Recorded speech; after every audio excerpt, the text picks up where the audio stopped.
I left. I guess some would say I was a coward, but I wasn't. I would have stayed if I had something to stay for. I was a faithful husband and loving father who lived his life for his family, and I was too disgusted to stay. My wife had another man on the side. My kids were in college, my parents were dead, and I was single. I decided it was time to start the next phase of my life, and I was leaving. Here is the story of my departure. Day 1, Sunday. Shortly after sunrise, I pulled on the dock ropes and headed out into the bay. Like most boatyards, my lines were my own, and I would need them when I got to my destination. They were another item on the short list of things I owned that I didn't want to give up. I had already given up too much already. For the past 3 years, I had kept my boat in a marina north of Annapolis on Whitehall Bay.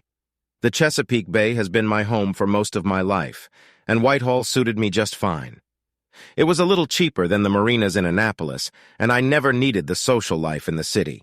It was a 36-foot boat designed for cruising, called the Voyager, and it suited me in every way. I had bought it in hopes that someday, when I retired, I would cruise the coast, and who knows where else. But right now, it was the vehicle that carried me to a new life. I had been a sailor since childhood, sailing with my father and brothers on the water around Annapolis. I raised my children on boats, and both of them became very capable sailors. They are away at college now, but I looked forward to the day when we would sail together again. My wife, Sheila, had never been involved in sailing. When we got a big boat, she started sailing with us. But for her, it was more about seeing, tanning, and looking at all the expensive boats. Looking back, I realized how these two realities defined my life and marriage to Sheila. It seemed like it was always about impressing others, and no matter what she had, she always wanted more. Now I realized I couldn't live that way. Whether we grew apart or never grew together, our marriage had crossed a line and there was no turning back.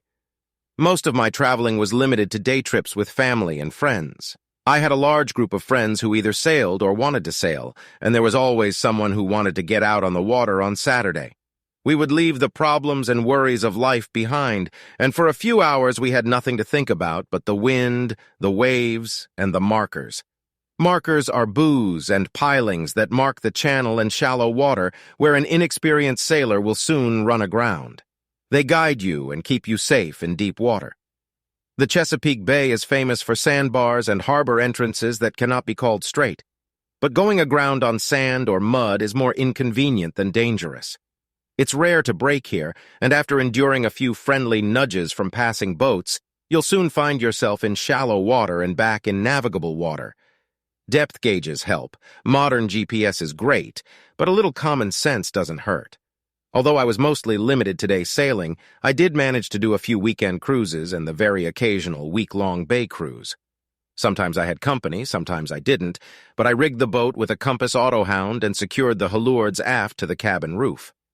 One of the simple, but in my opinion, extremely important additions last year was a lifeline that ran down the center line of the boat from the bow of the mast to the transom. It could be secured in a flash, and I bought 2 harnesses to wear in bad weather. If I was going to sail long distances alone, I needed the assurance that I would stay on the boat no matter what happened. Knowing that I was in for the longest swim of my life, I secured the safety line and put on the harness before leaving the harbor. The line on the harness allowed me to move from bow to stern and go underwater if necessary, but it gave me great peace of mind. A sailor begins to think of the boat as an extension of himself, but the boat can actually become independent, and this is especially true when it is equipped for long-distance sailing. No matter what happened, Voyager and I went the distance together.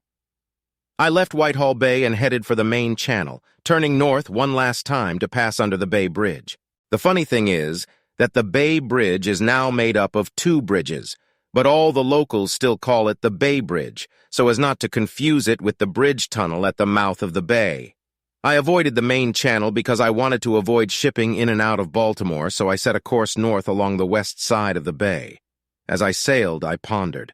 Less than a month ago, I was a husband and father. I was content. How had my life turned to shit so quickly, and were there signs I had missed? Had I done something wrong to deserve betrayal? I was sure I hadn't. I wasn't perfect, but no one is perfect. Had I been uncooperative? Hell yes, I was. Should I stay and fight? If I had stayed, what would I have fought for? Was cheating on my wife worth fighting for? And if I had won, what had I won? Did I want to keep the cheating wife? Would I be able to live like that? Could I trust her again? Was she even the woman I married in the first place? A person changes over the years, and a couple should grow together. How had we gotten so far apart? I didn't have answers, but I had time to think about these questions, and maybe by the time I reached my destination, I would have the answers I needed. I passed the entrance to Baltimore Harbor and turned northeast. I was still tacking across the bay, working upwind, but after passing Baltimore, there was less shipping traffic, and I felt free to cross the bay, tacking northeast. North of Baltimore, the bay narrows, and with a good breeze voyage across it easily. This meant staying on the bow and staying alert.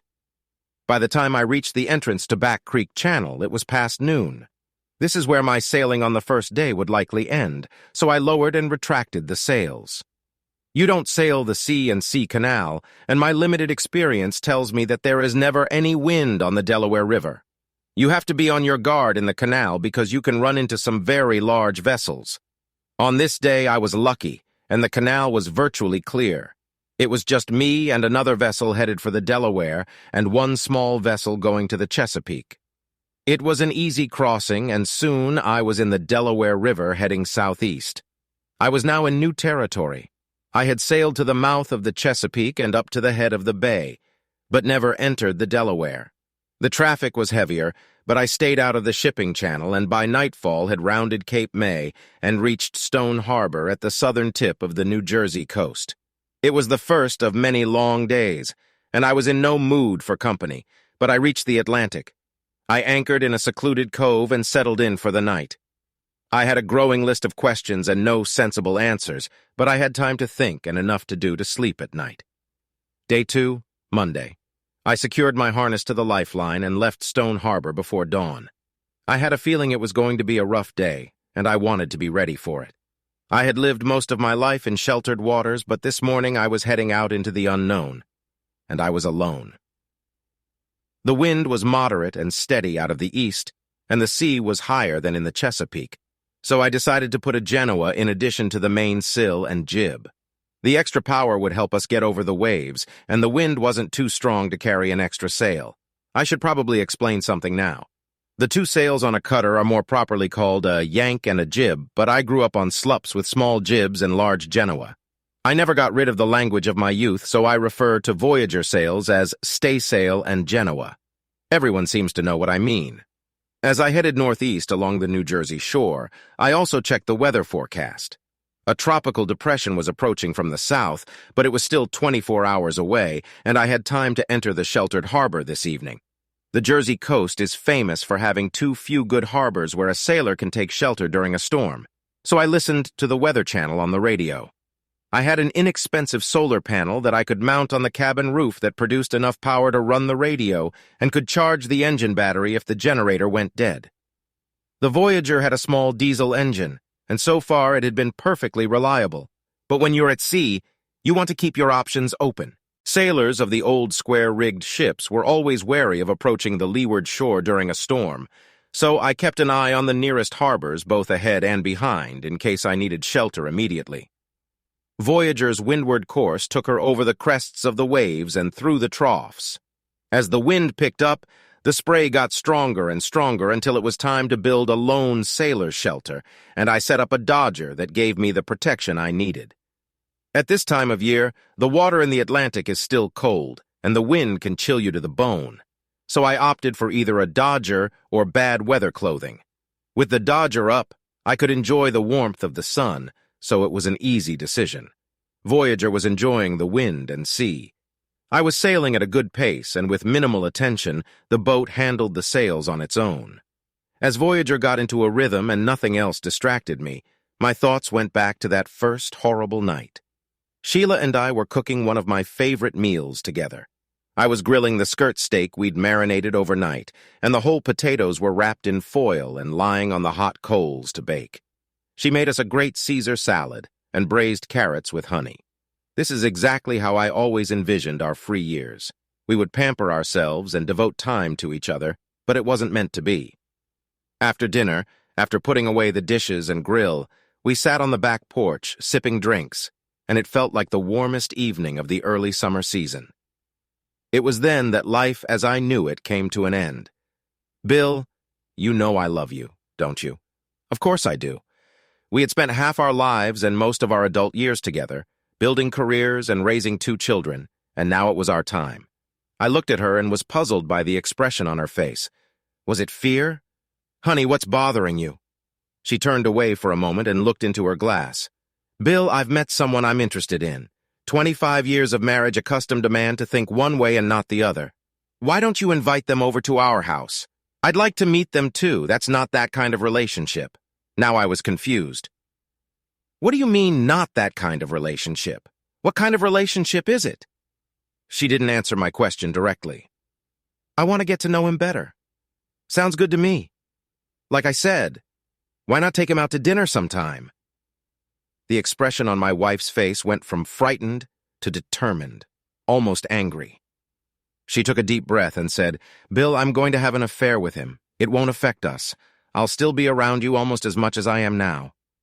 As I sat on the Soul of Voyager's cockpit reliving that moment, it occurred to me that I had no memory of what happened next. I had read about the fugue state, but I don't think I ever understood it.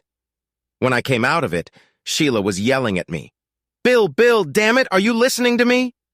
I shook my head and reconnected to the world. I muttered, yes, I'm listening. Well, what are you thinking? What do I think about what? Damn it, Bill, what do you think about what I told you? I stiffened and muttered. You told me you wanted to have an affair. Now she was annoyed. I told you I wanted to be alone. The kids are grown, and I need some personal time to recharge my batteries. I wondered if I should say, and where exactly do you plug the charging cord into? But found no point. What's his name? I could feel the anger building up inside me. It doesn't matter. You don't need to know, I shouted. What's his name, bitch? I'd never raised my voice at her in all the years we'd known each other, and in that moment, I wondered if that was a mistake. She recoiled, and for a moment I saw a look of fear on her face. But it passed. If you're going to talk to me like that, I'm going to my room. You can sleep in the guest room tonight. I thought, well, bitch, it's our room, not yours, but right now I wouldn't sleep in the same bed with you if my life depended on it. Mentally, I screamed, but used all my discipline to keep quiet. After that, I sat on the back porch for hours and finally went to the guest room, but I never fell asleep. I was up and out before the alarm clock even rang. The movement of the boat brought me out of my reverie. The boat had slowed down and seemed unsteady. She was struggling. I looked up at the roof. The wind had veered to the southeast, and I decided to change course. If the wind blows the sails to sideways, they can deflate like airplane wings. Then, the boat would experience difficulties, and the graceful movement of the hull through the water would cease. In any case, it was time to move further east, or I was approaching the shore. We turned east, and I reset the auto helm, but the wind was increasing, so I went ahead and pulled up the jib. The boat then settled into a comfortable motion with minimal mainsail and Genoa trim. If the wind increased even more, I would have had deferring the Genoa and raising the jib. I sipped from a glass of iced tea, my favorite beverage when sailing, and sank into my thoughts. That day, after Sheila had dropped the bomb on me, I tried to work, but I was failing miserably. She said she was going to have an affair. What kind of wife tells her husband she's going to have an affair if she hasn't given him a test drive yet? She was already taking time away from us to be with him. I've known Sheila too long to think she didn't do it with this guy before telling me. She didn't ask permission. She was notifying me that she was developing an affair. I lost control of my composure, grabbed my coffee cup, and hurled it at the wall of my office. At that moment, my secretary walked through the door. Bill, are you okay? What happened? She saw the hole in the wall and the coffee splattered everywhere. Yeah, I'm fine. She looked at the wall again. It's not okay. What's going on? Carol had lived with me for over a dozen years. She was about my age and had previously been married to a potential player who couldn't keep it in his pants. If anyone could understand what I was going through, it was her. I asked her to close the door and sit down. Then I laid it all out. Carol was shocked, but at the same time she was much more sensible than I was. Bill, it sounds like she started the conversation but never finished it.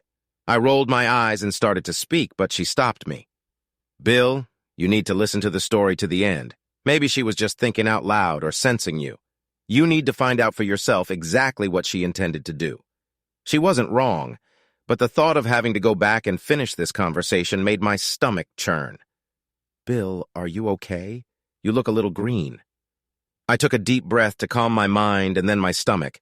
I think I'm fine. I just can't believe she's doing this. Carol thought for a moment.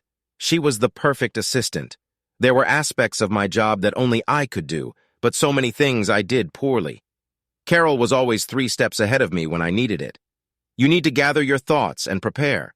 Make a list of possible intentions Sheila might have. List them from least to most offensive. Then for each possibility, decide how you want to proceed. You can always change your mind, but it will help guide you to know what your options are. Sometimes I felt like Carol missed her calling. She could have been a great, non-judgmental therapist. I nodded and she excused herself briefly, then returned with a fresh cup of coffee. Try not to give up on this one. She smiled, and her smile was infectious.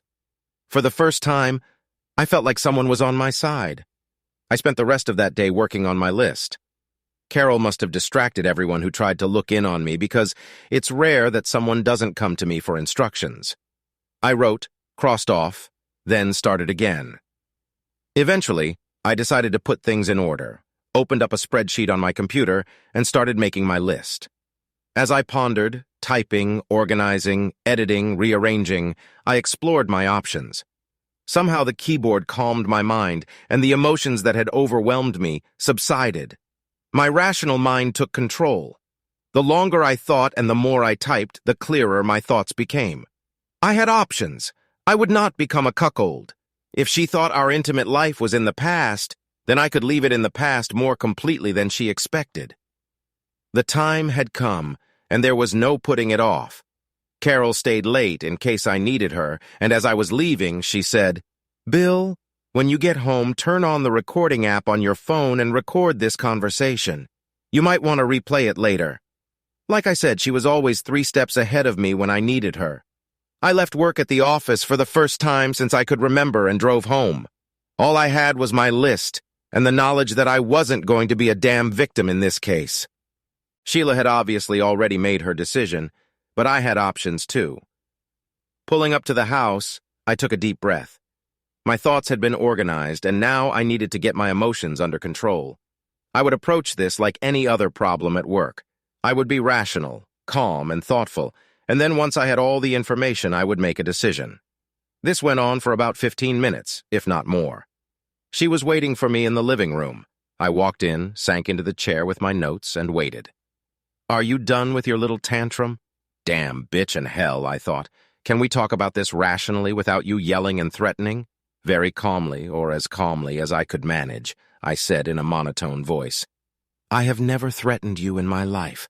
I would appreciate it if you would acknowledge that fact before we begin. She looked flustered and changed tactics. Bill, you know I love you. Look at the life we've built together. We have a beautiful home. We're comfortable. The kids are grown and in college, and you have to admit that I've been a good wife to you. It's time. I need the freedom to explore new horizons. New horizons? You mean new entertainment for Sheila? Thought I. My mind was screaming, but I kept my mouth shut. It was at this point that I needed to know what she was going to do. She looked a little hurt that I didn't agree with her. Like I said, I've been a good wife to you, but now I want a little thrill in my life. She lowered her gaze for a moment, then looked up. I've met someone. You don't need to know who he is. I intend to work things out with him. I'm not in love. I just want to experience the thrill of familiarity and new experiences. That last statement took all my self-control. So you're going to have an affair, right? Yes, Bill. And that affair has already begun. The question seemed to catch her off guard, but I couldn't figure out why. It was an obvious question that she should have anticipated. Then I saw the determination on her face. No, I wouldn't do that to you. She was lying. I could see it in her face. So what exactly did you do to this man? She was flustered. I guess she was expecting me to freak out before the conversation got that far.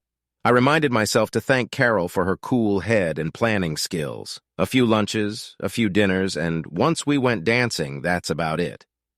Well, I don't remember us being out of town, so I assumed the dinners and dances had something to do with those late nights when you were working. She had the decency to blush, but she didn't say anything.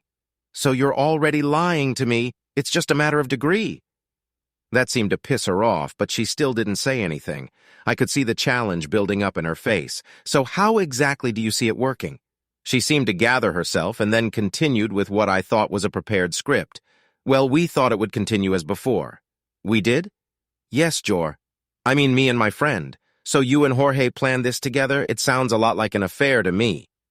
She was starting to get angry, and for the first time in my adult life, I didn't care. She started repeating herself, which was a sure sign that she was working from a script, and I wondered who had written the script. We thought things would continue as they were. Maybe sometimes I'll come home a little later than usual. I looked at her intently. Say the words, Sheila.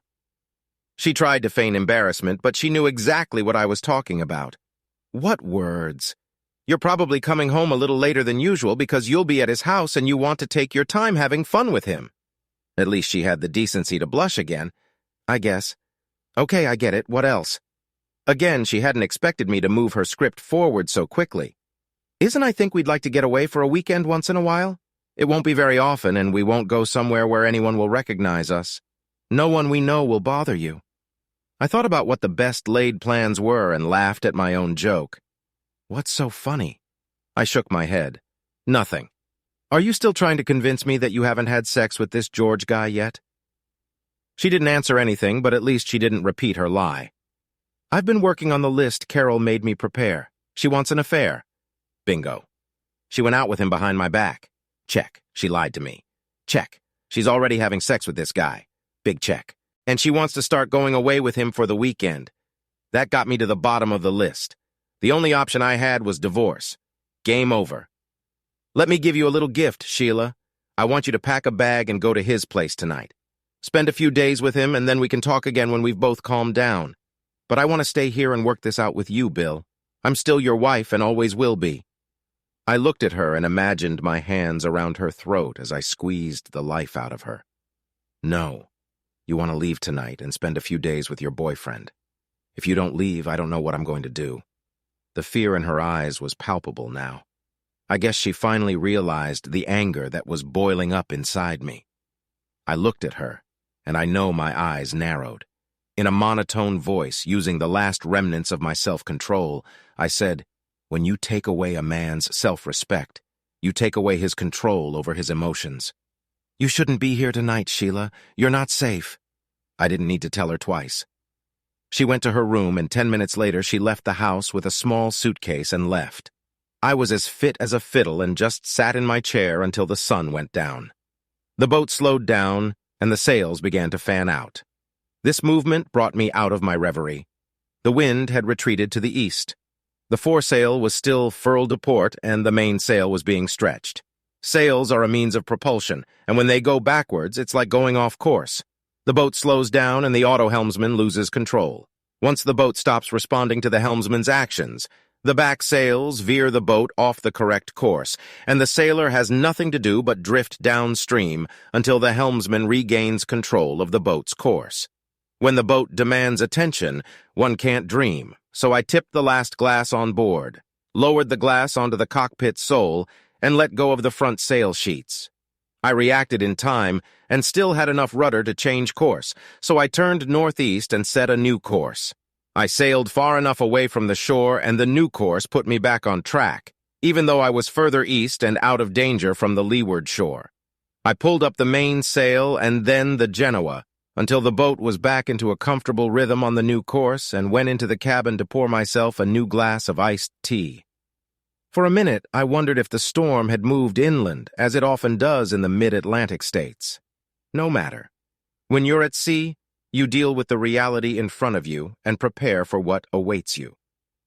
There was work to be done at sea, but it was nothing compared to the struggles of the last few weeks at home, and I grinned to myself as I remembered the mess I was in the morning after Sheila left.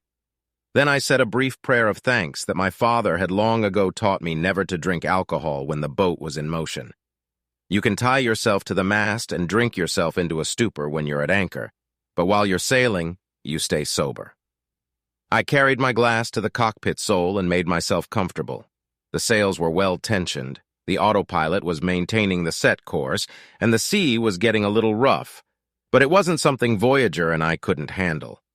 For a while, my thoughts were freed from the pain and feelings of inferiority I'd been living with for the past few weeks.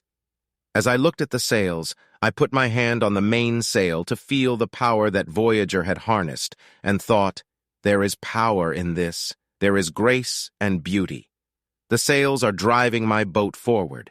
There is no hesitation, no uncertainty. There is only forward motion into a future that I myself am creating. There were no other boats nearby, and feeling confident in my decision to leave, I let my thoughts drift back to the weeks that had passed. That morning after our second skirmish, I woke up after dawn. I was distraught.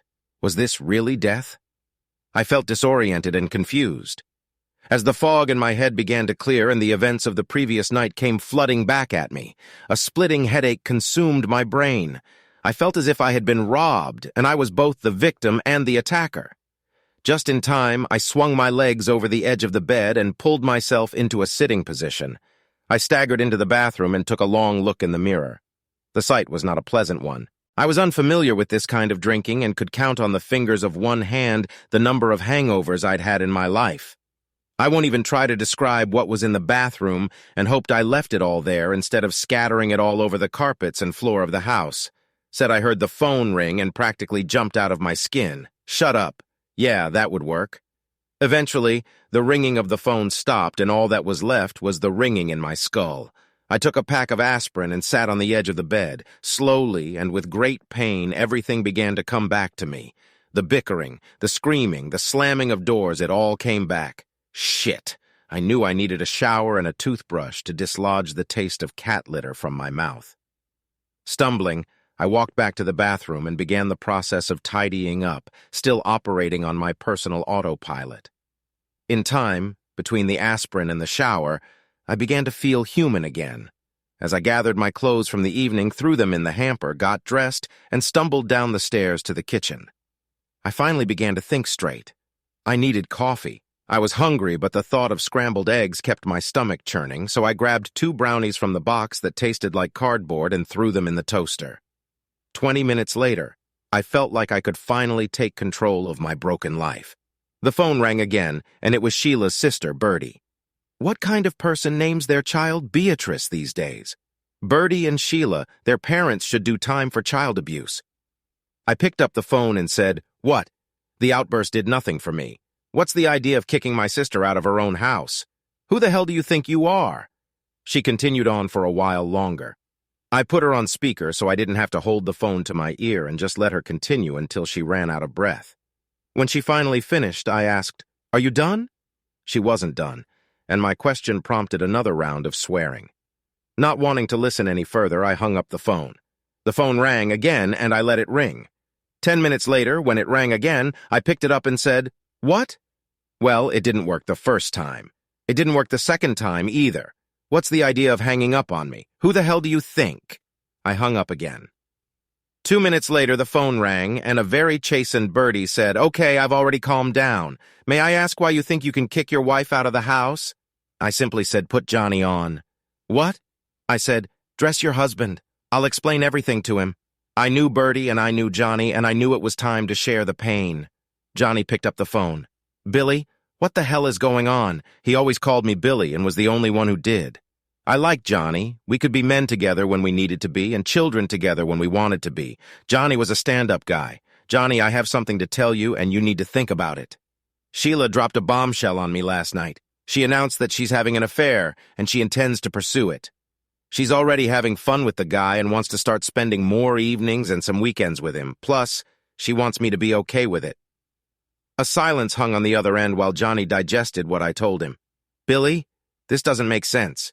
You want to hear it from her own lips?" I recorded the conversation. Johnny must have hesitated because it took him a moment to answer me. Maybe I'll come over and we can talk." "Sit down." I told him to grab some beer on the way and that I was out of bourbon. He was there 30 minutes later. I told him the story from the beginning and turned on the tape. The recording was choppy and Sheila's voice wasn't delivered as well as I would have liked, but he believed it.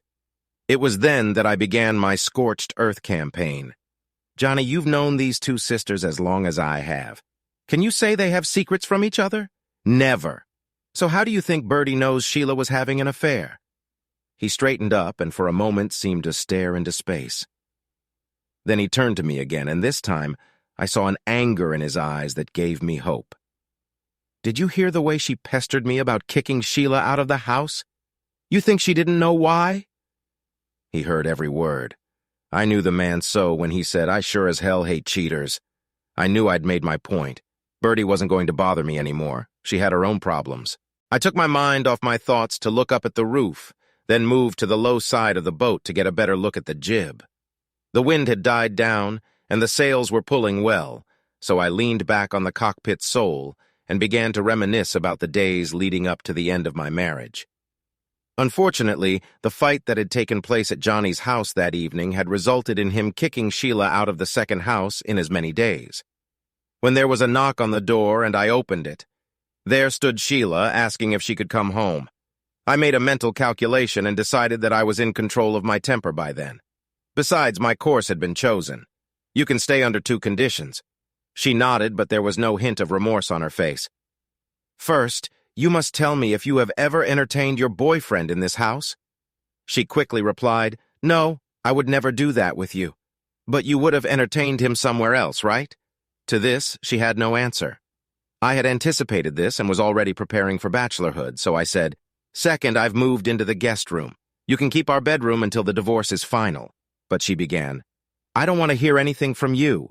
You can sleep here, but don't you dare bring that asshole into my house. Do you understand me? She started to act defiant, but nodded in agreement and went off to her room. I didn't see her again for the rest of that night. Sitting alone in the living room, I decided to take advantage of her self-isolation and continued working on the list. Following Carol's lesson, I put my mind into work mode, grabbed my laptop, and started a new list. It included bank accounts, investments, retirement accounts, house, cars, college tuition, and on and on and on. A person's life can get complicated after the age of 50. I knew enough about divorce to know that if I wasn't careful, I would lose half of everything and more. Sheila worked, but she didn't earn as much as I did. The house was mostly paid off, and we had set up tuition funds for both kids, so I felt their college educations were secure.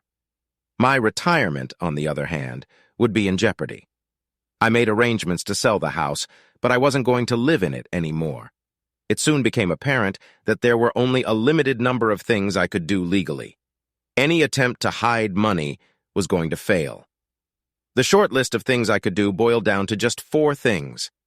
I could divide our simple savings, move some of what we owned into storage, in hopes of keeping it, leave town, and file for divorce. In the end, I gave up thoughts of revenge and decided I would settle for freedom and fair distribution. In the morning, I split the bank accounts and canceled the joint credit cards. This gave me the funds I needed to make a fresh start. Then I disconnected her cell phone. That should have gotten her attention. The investment accounts were in our joint names, and there was nothing I could do without her assistance. The lawyers would take care of that. The advantage of my not being able to separate those accounts was that she couldn't do anything about it either. It also meant they were safe. They would be dealt with in the divorce. I then rented 2 single-story warehouses in the city. That evening, I was surprised to check items off my list. There was nothing else I could do, so I started thinking about preparing for my new life. What distracted me from my musings was the increased commercial traffic southward from New York. Those big ships can catch up with a fellow traveler faster than you think, so it was time to get back to work. It was a long day, but I made it to my destination by late afternoon. I set sail beyond the Manusquan River cut off, and just before sunset found a comfortable harbor inside. I never liked to enter a harbor after dark. It's too easy to lose your bearings. Nevertheless, it was a fine day, albeit a very long one, and for the first time in nearly a month my thoughts were clear. The wind was fair, though the sea had picked up, but I was making good time. I selected a place for a berth and paid the harbor master for his trouble. I was 2 days out and needed a shower and shave. Then I needed a good meal. Sailing clears the mind, and the sea can be primal. Together, they make a person think about basic things like food, drink, a hot shower, and a comfortable place to sleep. I had one, so I went in search of the other three. The marina had showers for boaters. Good marinas usually do that.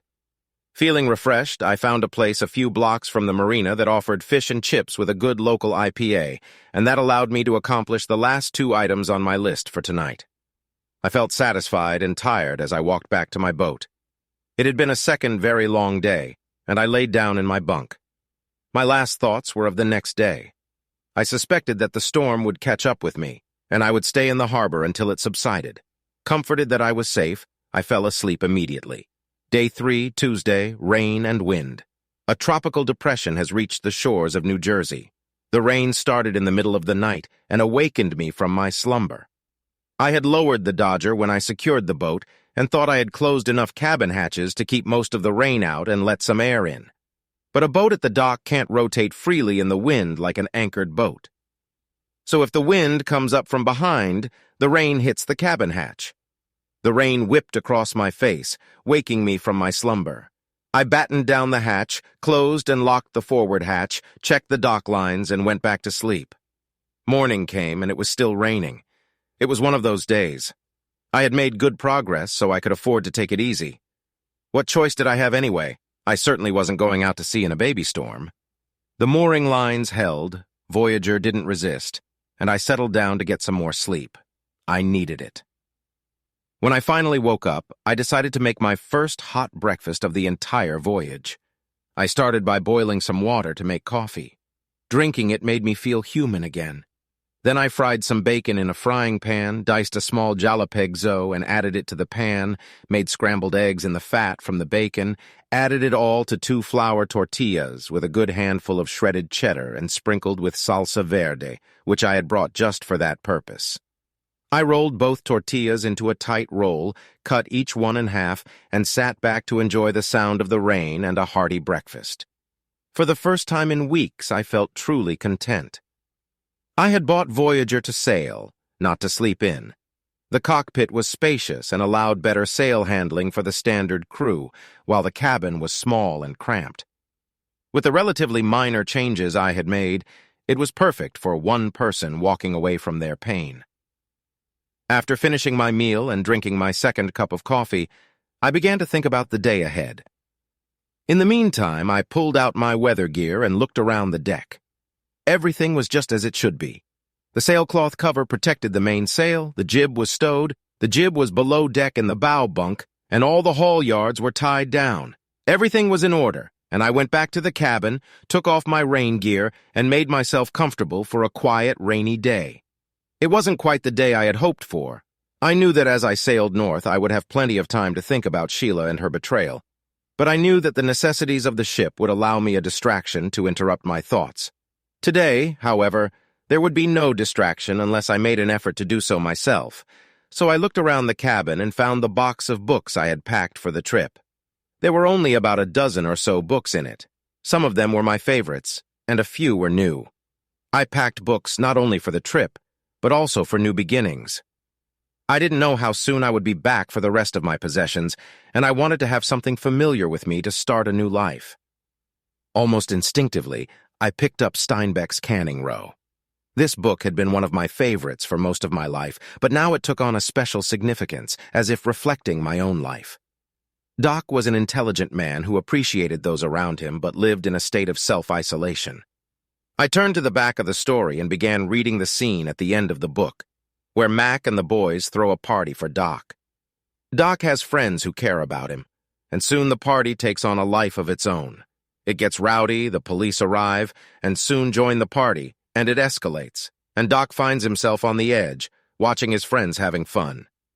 It seemed like an apt metaphor for my own life. There was always a part of the loner in me that marveled at the interest and support of good friends. I knew that in time there would be new friends with unexpected challenges, as well as old friends. This was not the end, but a new beginning and a transition of sorts. I needed to go through this period of isolation to cleanse myself of old pain and be ready for the new relationships that lay ahead. As I read the book, my thoughts returned to the weeks leading up to my departure. Sheila and I lived even less like roommates and more like ships passing in the night. We each went to work. Though honestly, I never knew if she was working or dating her new crush. She would come home late with no explanation, and I never asked for an explanation. We cooked our own meals, not caring about the other. She made condescending attempts to get me back into her bed, but the very thought of it disgusted me. I'd given her 25 years of devotion and affection, but she'd gotten bored and wanted something new. To hell with her. Meanwhile, I was talking to upper management at work. I wanted to move, and quite pickily at that. Fortunately, there was a job opening in Maine, and it suited me just fine. The company appreciated me and was flexible about when I would start work. Sheila then provided me with the most convenient opportunity I could have hoped for. It was on a Tuesday night, about 2 weeks after she dropped the bombshell. She came home late as usual and announced, "Since you show no interest in me, I'll be gone this weekend. A friend of mine is taking me to New York for a show. I'll leave Friday after work and be home on Sunday. You mean George, or is that a new friend?" I was being sarcastic, and I had no desire to apologize for it. She merely glared at me and left for her bedroom, slamming the door as she went. In the teenage confrontation that had become our lives, I counted that as my victory. She was off having fun in New York, but she was still getting it here. So what did I care? Besides, it would make it easier for me to leave this way. And Friday morning came, and I watched her walk to her car with a small suitcase. She wasn't going to be back after work, so I started getting ready. I went through my closet, packing most of my clothes into boxes that I lined with large plastic garbage bags to keep everything dry. Winter clothes were packed for storage, and summer clothes were packed for transportation. I packed books and electronics for storage, except for the few books I'll be taking with me. Then I packed up the tools. A few things I wanted to take out of the marriage, like pictures of the kids, went into storage. I kept all the furniture except the office desk and chair and the big, comfy leather couch that Sheila couldn't stand. All in all, not a lot of things to leave as a legacy for a life lived, but I was never in the business of accumulating material possessions. The last things I packed were guitars. I had an acoustic guitar with steel strings and a cheap classical guitar. I liked the classical because the nylon strings fit comfortably under my fingers, and I could work the strings, building up notes as I played. The steel string was a great machine, but the classical was very organic in my hands. When I held it in my hands, it felt like a part of me. I also had one of those indestructible plastic travel guitars that I used to take with me on the boat this time of year. It was always a relaxing way to spend an evening enjoying the passing day and watching the sunset. I had already rented 2 single-story storage units in town and rented a small truck to move my stuff there. On Saturday morning, a few good friends came over to help me load the truck, and by lunchtime everything was moved into the warehouse. Only later did I find out that my friends had grabbed a few things they thought I might need someday and added them to the storage unit. The second compartment I used for my car.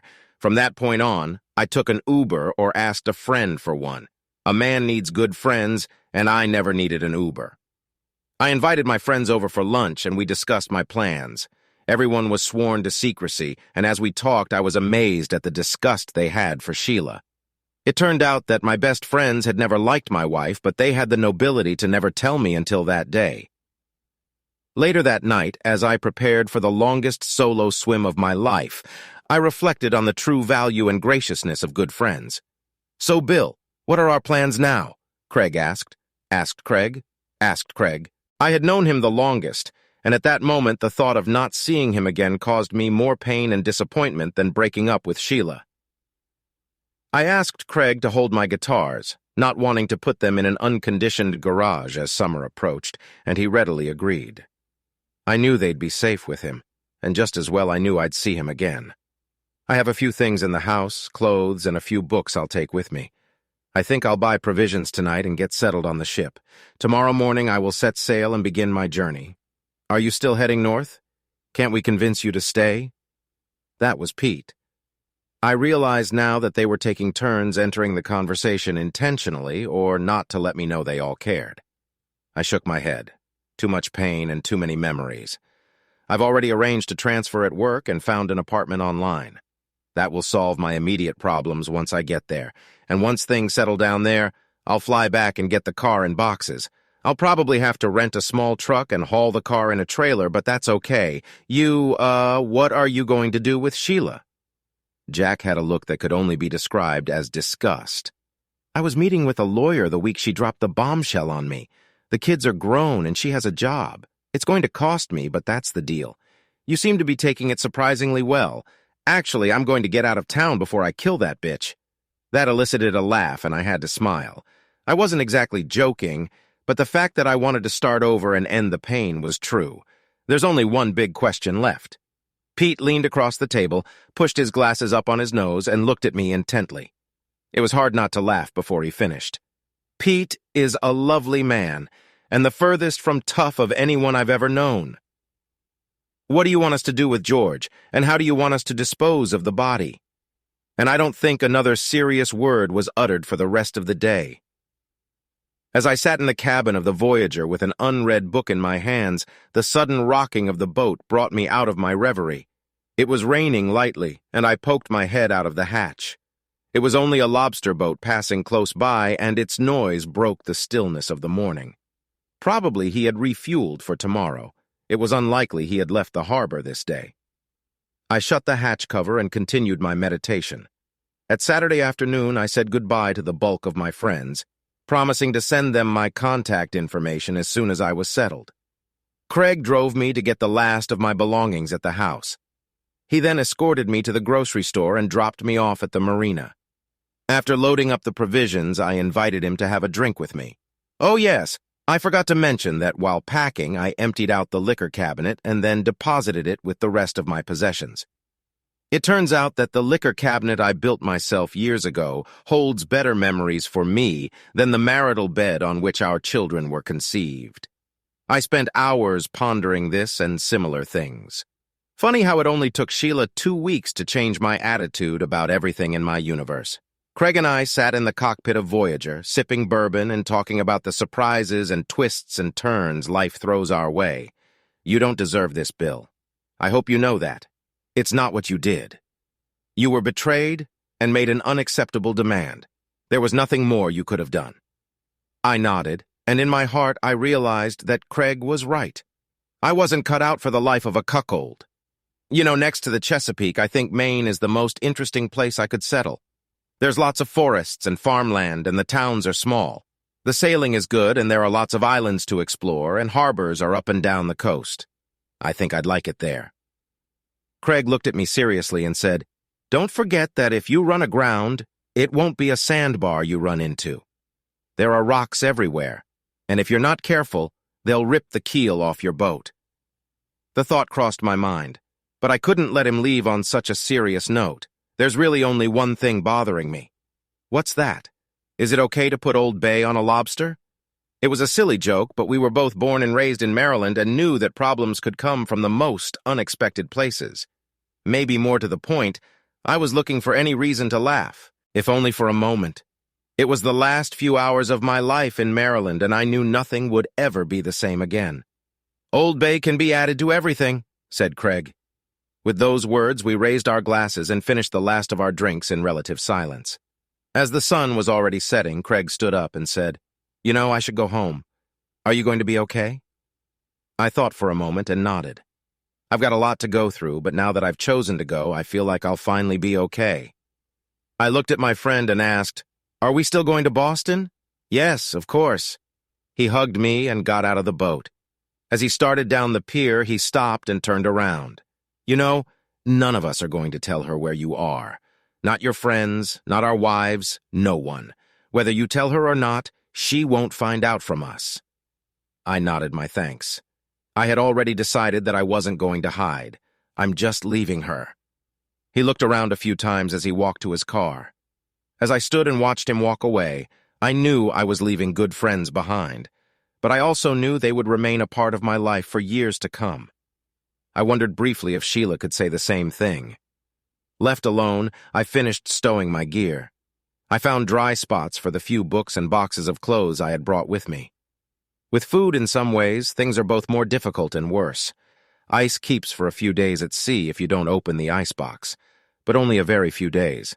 Steaks don't keep any longer than ice, and fresh vegetables keep about the same amount of time. I knew the first few days would be long, and I wouldn't have time to cook a real meal, so I bought canned meats and vegetables. They're not too refined, but they do power the car. Dried spices can be stored for a while, but there is high humidity at sea. The best way to flavor a dish is with canned chili peppers, basil and tomato pesto, and jars of red and green salsa. Eggs can be stored as long as they are not broken. Pasta sounds good, but water boils slowly, and pasta requires too much water. Bread and crackers will be stored in airtight plastic bags. After Craig left and my supplies were stowed, I headed to bed. I had already notified the marina of my departure, and there was nothing else to do that night. The next morning, I had to get up early and leave, so I decided to get some sleep while I had the chance. Lying on the bunk, I tried to sleep, but sleep came slowly. My mind was a mishmash of anger and pain, with trepidation about the life ahead of me. I was plagued by conflicting doubts and determination. But in the end, I realized that this was the only way forward. The sound of water against the ship's hull was soothing until sleep finally overcame me. Disconnected from my thoughts, I looked around my cramped quarters and felt strangely at home. I had food, clothes, something to occupy my thoughts, and a warm, dry place to sleep. It didn't seem like much, but it was all I needed that day. I decided to put the book aside and lay down on my bunk to sleep for a few minutes. I was still exhausted from the first 2 days and all the preparation before I left. I woke up around 2 p.m. and made myself a plate of cheese and crackers. With a glass of hot tea and a little honey, it was the perfect late lunch. A quick glance around showed that everything was fine on Voyager, so I settled in with my guitar and snacks and played through the evening. I spent a fair amount of time that day reflecting on the past. When it got dark, I ate a bowl of cereal for dinner and went to bed early. Tomorrow was going to be a long day. Day 4. Wednesday. I had another long voyage ahead of me, and the North Jersey coast is notorious for having too few safe harbors. I set off before dawn with my Dodger set and harness on, passing the last stretch of Manusquan and out into the Atlantic when the sun had already risen above the horizon. The wind was moderate, but there was plenty of it. Plus, there was a wave left over from the storm the day before. The wind was going to pick up as the day progressed, so I spread the sail and set a course to the northeast. This was the most dangerous crossing of the entire voyage. I had to cross the main shipping lanes to and from New York City, and I had to watch out for big ships. Everything was clean, but I didn't want to spend a lot of time making breakfast, so I made myself a bowl of cereal and settled down on the cockpit sole to eat and watch the traffic. Day and night, around the clock, big ships passed through this part of the coast. Coast Guard regulations state that a vessel under sail has the right to outrun a vessel under motor. Many sailors never learn that this rule applies only to recreational motorboats. Sailboats do not have right-of-way over commercial vessels, and experience teaches that a sailboat claiming right-of-way over a commercial tanker or cargo ship goes down and its skipper is rarely seen again. I felt like Gulliver in the land of giants. I spent the day setting sail and plotting a course between the big ships, and I didn't have time to think about anything else until I rounded the northern tip of Long Island. By the time I found an anchorage close to shore, it was getting dark, and I set the alarm on my GPS in case I pulled anchor. I was exhausted. I had already eaten 2 bowls of cereal and endless glasses of iced tea, and I was too tired to make dinner. I settled on a granola bar and a glass of milk and went to bed. Day 5, Thursday. I woke up before the sun. My dreams this night were not pleasant. I was reliving the days before I left, the days and nights after Sheila dropped the bomb on me. I looked at the surface of the water and thought the hell with it. I had a few miles to cover today, so I got dressed and started boiling water for coffee. It was going to be a good day. I hoped there would be a strong wind that would allow me to go at a good speed, and I would soon be out of the shipping channels. There would still be some large vessels to encounter, especially until I crossed Block Island Sound, but I hoped the day would be uncomplicated, or at least as uncomplicated as a sailing trip could be. The cabin was cooler in the morning than it had been the day before, and I found the coffee delicious. It warmed my hands before my heart did, and I made a bowl of cereal for breakfast. I seemed to be eating a lot of cold cereal on this trip, much more than usual, but it was comforting and filled my stomach. I had been gone for 4 days, 5 if you counted loading the truck, and all that time my phone had been off. When you're on the high seas, cell service is almost impossible to get. But in the harbor at night, I didn't even think about turning it on. The last thing I wanted to deal with was Sheila coming at me. This morning, my thoughts shifted from Sheila to the kids, and I wondered if they knew I was leaving. I didn't tell them I was leaving. Instead, I planned to contact them as soon as I got to Portland, but if Sheila got to them and found out the boat was gone, she might make them worry unnecessarily. Besides, her remark about my little fight was still burning my gut, and I drank all I was going to swallow. I turned my phone on so the kids wouldn't worry, and waited for it to do the usual turn-on procedure. Eventually, I heard the usual cacophony of beeps and beeps, announcing that I had mail, messages, and texts. These were texts and emails from friends who wanted to know I was okay. It never occurred to me that they were also monitoring the weather and might be worried about me. Sitting alone in my little house, their messages touched my heart. Rumors of my departure had reached me, and I received a flood of support. But those who knew where I was going kept their promise, so everyone wanted to know where I was and where I was going. I decided to send one group message and told them, I'm fine. I've had 3 good days of steady winds, spent the storm in a safe harbor, and am making good progress. After thinking about it for a while, I decided there was no point in keeping it a secret any longer, and added, I am sailing to Maine and hope to be there in a few days. The boat handles great, and I realize now that I made a great choice in buying her. She can do everything I demand of her and more. It's a great change. I then added a smile emoji. I figured they would get the joke. The kids called and texted me and seemed worried. I had kept them in the dark all this time and hadn't told them anything about their mother's new lifestyle, but they needed to know why I left. They're adults, and Sheila had made her own bed. Plus, the divorce papers were ready and probably served shortly after I left, so I sent them a quick text letting them know I was okay, that I was sailing to Maine, and promised to tell them more later. I ended by saying that I loved them and always would. I realized later that my cryptic message might have alarmed them even more, and I didn't want that. Finished with that, I moved on to calls and text messages from Sheila. I considered just deleting them, but information is power, and I figured I could listen to her nastiness one more time. I started with the phone messages. They began with insults and tirades about how my not being home on Sunday night had inconvenienced her. Typical. By Monday she was annoyed, and by Tuesday she was pissed off. All in all, it was business as usual. I guess she had been served on Wednesday because around noon that day, she lashed out at me. What did she expect? After 25 years, she should have known I would never put up with that kind of crap. She had shown some degree of concern in her last few calls, but who knows why, and was it genuine? I listened to them all, but didn't respond to anything. Then I went to her text messages, and they followed the same sequence. From annoyed to pissed off, very pissed off, and concerned again. No surprise there. I thought about her with George, and all my anxiety for her dissipated. I decided that I would give her one clear and definite answer, so I wrote her that it was all over between us. I had left her, she had the papers, she must sign them. And that was all. And then I read a short message from my lawyer that the papers had been served. I had guessed that. The simplicity and directness of his message appealed to me at that moment. I had one more thing to do before I could turn my phone off. I didn't know if I would have a connection that day, so I sent Craig a message. Weather permitting, I plan to stop at New Bedford tonight and Plymouth tomorrow. After that, I can get to Boston or Gloucester and then Port Smith. I won't be in touch tonight, but drop me a message and I'll reply when I get to the harbor tonight. Craig was aware of my plans from the start, and I promised to pick him up somewhere on the coast as I moved north.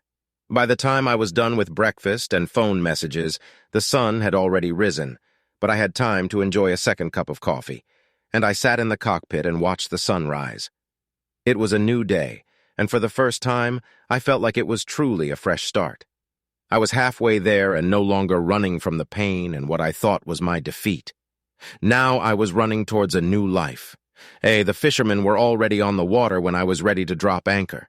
The wind was blowing from the west, and I set a course northeast toward Buzzards Bay. I still hadn't decided how to get past Cape Cod. The idea of going farther out to sea and rounding the Cape from the east was very appealing. But this was my first solo voyage on the open ocean. Besides, I had other commitments. Once past New Shoreham, I turned 10 degrees to the east and steered Voyager into a wide swath on the port side. The mainsail, jib, and Genoa were pulling well, and I was starting to get my best time ever sailing. The sea was gently rolling in, and Voyager was rhythmically rising and falling as I gained miles under keel. I thought, here's the thing. I have a good boat under my feet, a steady breeze behind me, and a goal that calls to me. I need more of that, and less of what I left behind. Soon I was back in the same position that had gotten me this far. I sat on the floor of the cockpit, reflecting on my journey, and watched the ships. There wasn't much to see, and that suited me just fine. If all went according to plan, each leg of the journey from this point on would be shorter than along the coast of New Jersey and Long Island. There were safe harbors all along the route from this point on, and I almost didn't need to do enough miles to find a safe place to spend the night. As with the previous days, my thoughts began to wander. I wondered why Sheila had never been able to appreciate sailing. It was liberating and exhilarating, as I assumed flying must be as well. The sails are picked up by an invisible wind, and the sea beats against the hull, propelling you forward mile after mile. The boat demands your attention, but it also gives you time to think. Time to think. Why did she decide she needed more than what we have? Our life together has always been everything I needed. Why wasn't it enough for me? What was so magical about this George? And how could she imagine I would sit idly by while she went to bed with another man? And then it hit me. For all the things she'd unleashed on me, for all her condescension and betrayal, I still didn't know who this man was. Was he someone she worked with? If so, I never met him. I don't even remember her mentioning him in conversation. Was he someone new in her life, or had she kept him a secret for longer than she admitted? She definitely lied to me about not sleeping with him already. Was he someone who came to her office from time to time, or was he just enough of a short visit to turn my wife's head? My anger flared for a moment, and I stared at the eastern horizon to clear my head. Someone was sailing close on the port side, heading south across the bay. I wondered where he was sailing from and where he was going. Our courses intersected several miles apart, so I pulled out my monocular to get a better look at the terrain. Some people aren't familiar with monoculars, but they are just one half of binoculars. Admittedly, they are more convenient to use on a rolling sea, and I quickly focused on the other boat. There was a man about my age sitting at the helm, and a woman was coming up from above through the cabin hatch. She placed 2 mugs on the cockpit sole, exited the cabin, and picked them up again, carrying one to the man who appeared to be her husband. I wonder what it's like to sail with a spouse and share the experience with your mate, your partner. They briefly studied me, or perhaps Voyager, but were too far away from me to notice I was watching them. I suppose they, like me, were just admiring the vessel passing by. I smiled and let vanity take over for a moment. I knew Voyager was a beautiful vessel and briefly considered raising the spinnaker, but I was quickly dissuaded. The spinnaker would become a nuisance if the wind changed quickly, or I needed to change course. I waved, but was too far away for them to notice me. They seemed to be talking, and I saw that the man was laughing. For the first time since I had left Whitehall Bay, I felt truly alone. Up until now, I had been a lonely traveler, but now I was someone else. I was uprooted. I was separated from everything and everyone except Voyager, and for a moment, I wondered what it would be like to share my life with a woman who only wanted to be with me. I put those thoughts out of my mind and reminded myself to turn on my cell phone when I got to the port to talk to the kids. I needed to hear their voices and explain my decision. I hoped for their support, but only time would tell how they would react. After all, Sheila was their mother. They had to show at least some measure of loyalty to her. For the first time, I began to wonder what price I might pay for my new life. I surveyed the water ahead of me. There were still a few boats leaving their harbors to swim or fish, but today was Thursday, the beginning of the season, so it was far from crowded. Soon I would be in Buzzards Bay, and by late morning, more company would be on my way. The image of a man and his wife sailing south never left my mind. They looked happy, and I remembered a time when Sheila and I seemed the same to each other. Before the children were born, we were carefree, and it seemed like every day was a honeymoon. When the kids were born, life got even better. When they were little, I helped Sheila after work so she didn't have to do everything herself. The kids grew up and we read them bedtime stories.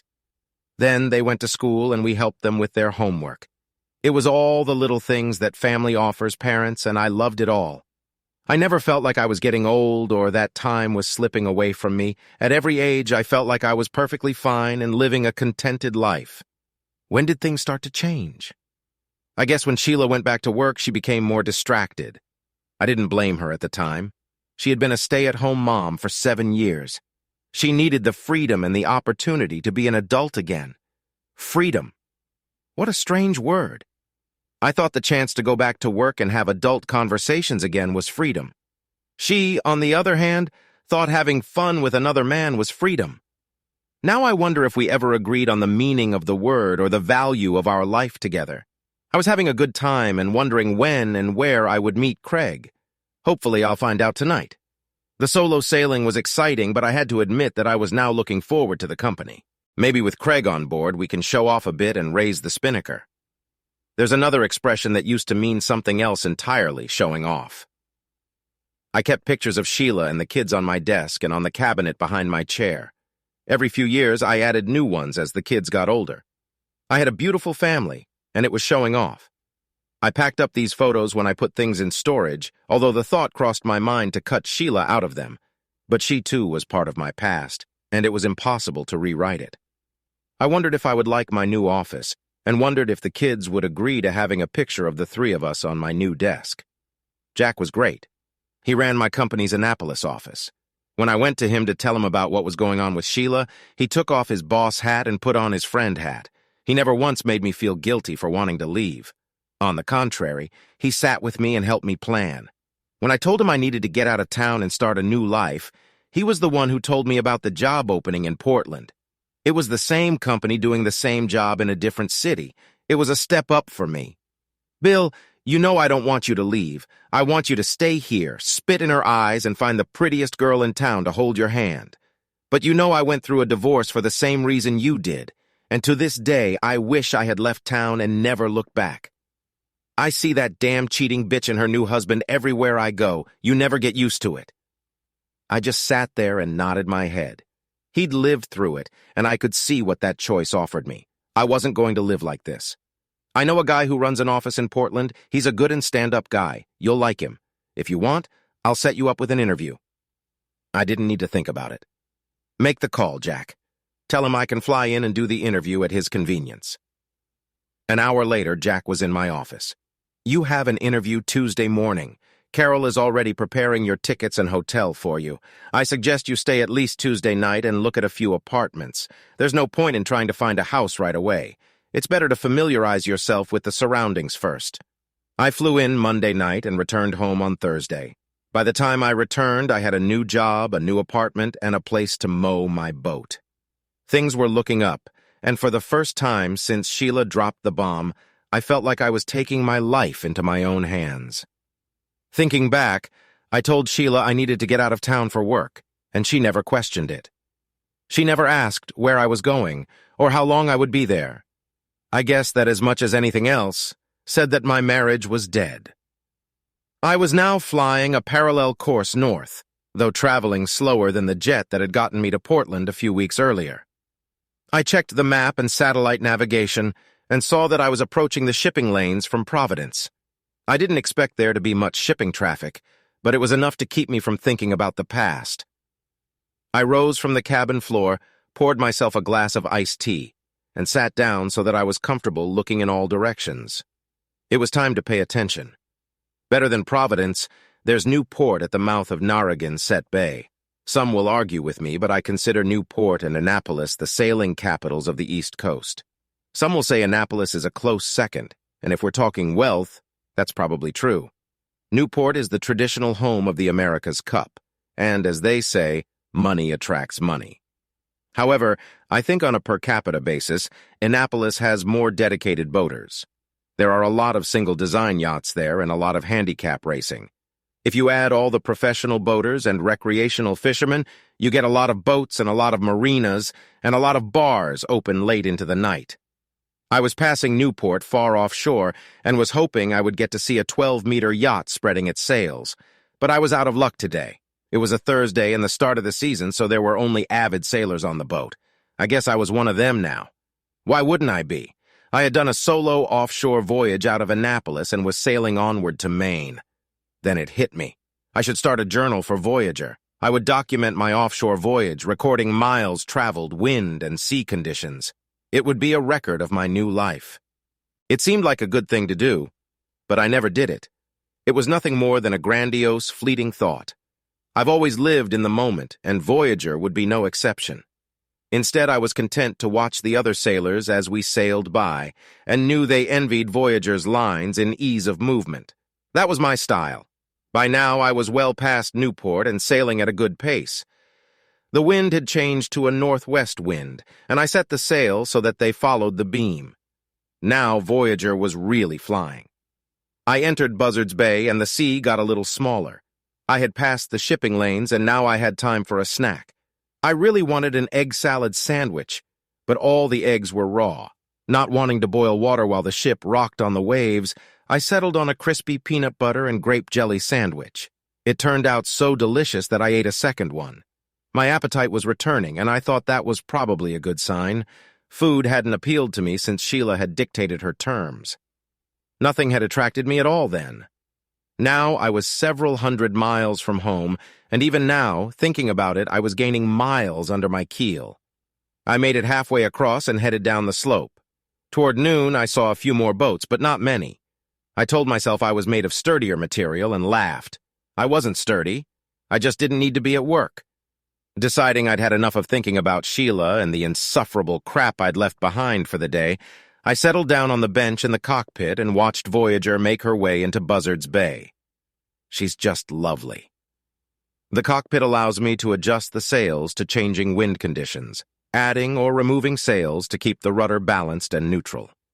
A small adjustment to the jib, a few degrees on the auto helm, and Voyager responds. This is what I had been longing for. When I did the right thing, I was rewarded. When I screwed up, she told me so. We communicated.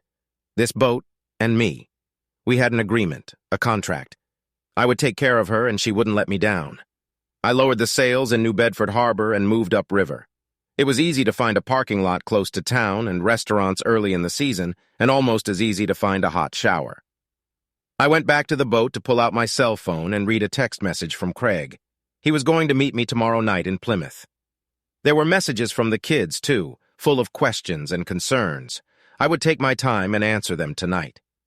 Then, feeling ready for civilized company again, I went in search of an Italian restaurant where I could eat the pasta I had been craving. I got a large plate of carbonara and a nice salad with a glass of Chianti and returned to Voyager a very satisfied man. By the time I got back to the boat, the sun had long since set, but I wanted to celebrate. I got over the hump, the boat was going well, and I would have company tomorrow night. Pouring myself a glass of bourbon, I sat back down to write a message to my children. A light breeze was blowing, keeping the bugs at bay, so I sat in the cockpit with my back against the side of the cabin and gathered my thoughts as I watched the tourists strolling by. People watching had always been a favorite pastime of mine, and I often sat in the mall and watched shoppers when I accompanied Sheila on her shopping trips. It was already a distant memory. She really didn't want me to accompany her for several years now. I wondered when her cheating really started. Ah, to hell with it, I thought. And to hell with her, too. I've spent too many years worrying about how she feels and what she needs. Does she want to start a new life? Well, this was mine.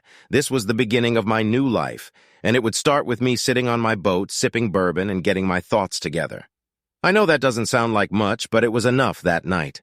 The locals were already dispersing to their homes as I finished drafting my message to the kids. I decided to be brief and to the point. This will be hard for you to understand, and I can't say I understand it myself. Your mother has decided to have a lover. His name is George.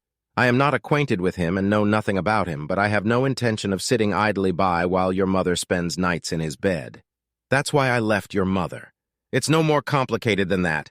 I've tried to be a good husband. I admit I'm not perfect, but nobody is. I've been faithful to her since the day we met, and now I have to stand up for myself and demand better than she gives me. You know I love you both. I'm divorcing your mother, but I'm not divorcing you. My commitment to you will never change. I am moving to Maine, and I know this will make your life more difficult as your mother and I will no longer live under the same roof, or even in the same town. I'm sorry that this will affect your life, but I want you to know that there comes a time in everyone's life when they have to do what is right for them. I hope your mother finds what she is looking for, but it won't be with me. Please think about what I have told you and come back to me when you are ready. I will always love you. I still need you and want you in my life. Daddy, by the time I finished my message, I was exhausted and started to think that it was time for me to go to bed. If the weather forecast holds true, tomorrow will be a good day. I will sail through Buzzards Bay and out of the Cape Cod Canal into Cape Cod Bay. If the wind doesn't veer to the north, sailing will be easy, and I should be able to reach Plymouth by Friday evening. Day 6. Thursday night, I slept well. Voyager swayed a little when passing boats made her pull up on the mooring lines, but I slept soundly. Then, for the first time since Saturday, I went into town to get breakfast. I was lacking protein in my daily diet, so I grabbed a plate of eggs and bacon with good coffee and orange juice. And feeling good, I went back to the boat and checked my phone. I had messages from both kids. As I expected, they were upset and had questions. I expected them to question my story about their mother and George, but they surprised me. I guess they were more observant as children in a marriage than I was as a husband. They both saw their mother's selfish side more clearly than I did and believed what I told them. They wanted assurances from me that I would stay in touch and that they could come visit me once I was settled, and I readily responded and assured them that they would always have an open invitation and a place to stay with me. I missed them dearly, but their love and support lifted my spirits. I can't help but say that I sat there in the cabin and cried. My wife may have betrayed me, but the kids were there for me, and that was enough. When everything was ready and the bedding was put away to dry, I started the engine, dropped the dock ropes, and headed out into Buzzards Bay. Navigating the bay was relaxing. The wind was blowing from the west. There were only a few boats, and I was sailing toward the channel with good timing. The Cape Cod Canal is much like the sea in Canal, and I knew I might have to pass next to commercial vessels heading the other way. And while I didn't like the idea, I knew I wasn't the first to do it and felt ready. It turned out to be easier than I expected. I lowered the sails at the mouth of the channel and made an easy passage into Cape Cod Bay. I was becoming an old master at this sort of thing. I had time, and Cape Cod Bay is a large, semi-enclosed body of water, open only to the north. The wind veered to the north, making a more direct course along the shoreline impossible, so I set Voyager's course to the northeast and headed toward the middle of the bay. It was liberating. I hoisted the mainsail, jib and genoa, trimmed the sheets, shut off the engine, and felt the boat accelerate. With the wind and her teeth, Voyager lay on her starboard side and headed northeast into open water. It went up and down, rocking slightly on each wave, and it felt like nothing could stop it. It was exhilarating and liberating, and I felt like the two of us could do anything. Tonight, I hardly had time to go downstairs and pour myself a drink.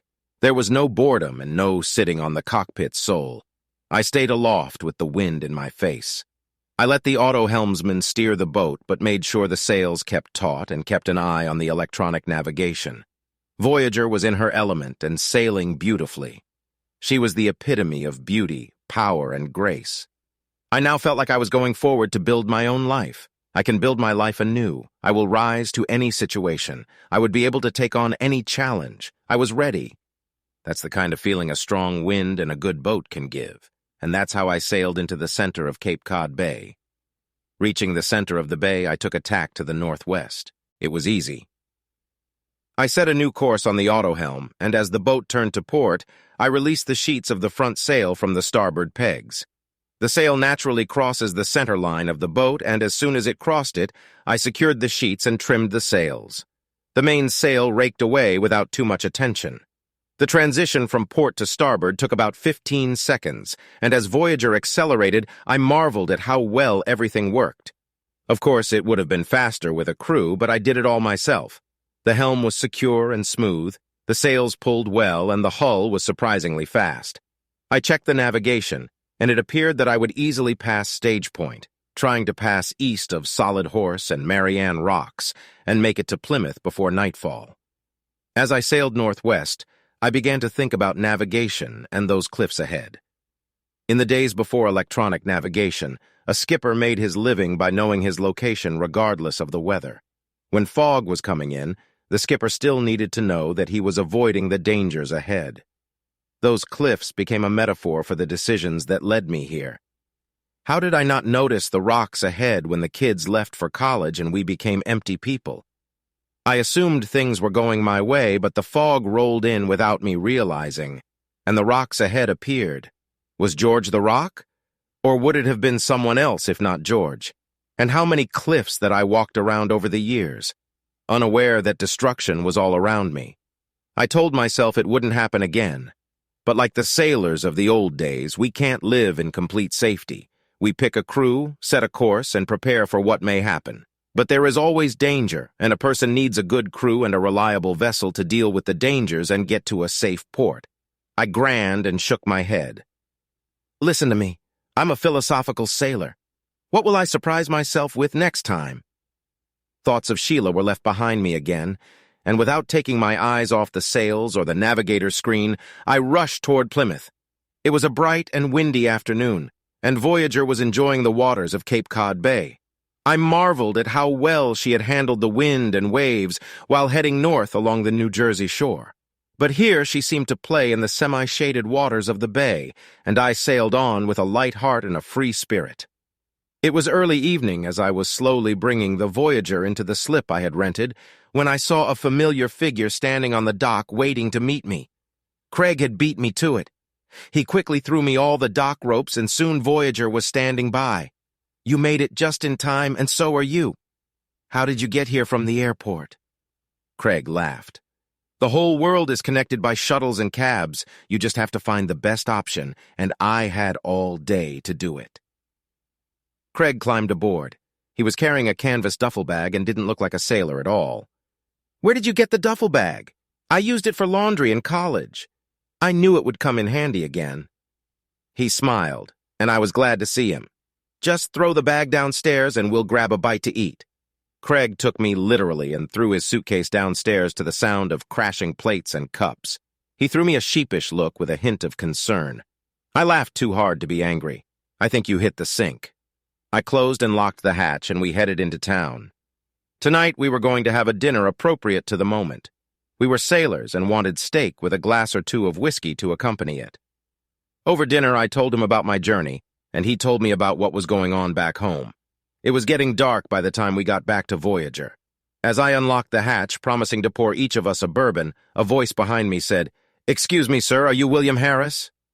Turning around, I saw two uniformed officers and the harbor master standing on the dock next to the yacht. "Yes, what can I do for you?"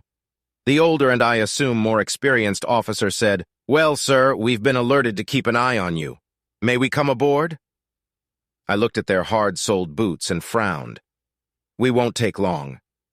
With those words, the senior officer began to climb aboard. "Wait a minute. I didn't say yes. If you want to come aboard, you can take off your shoes. I don't want you messing up the deck with those soles." Okay, I was being a bit of a jerk, but he could have waited for me to respond to his request. It was clear from the look on his face that he didn't like my answer, but he complied. And I watched as two uniformed officers, two of Plymouth's finest officers, removed their shoes and stepped aboard the Voyager in just their stockings. "Sit down, make yourselves comfortable," I said with a slight chuckle. The hard bench in the cockpit wasn't very comfortable.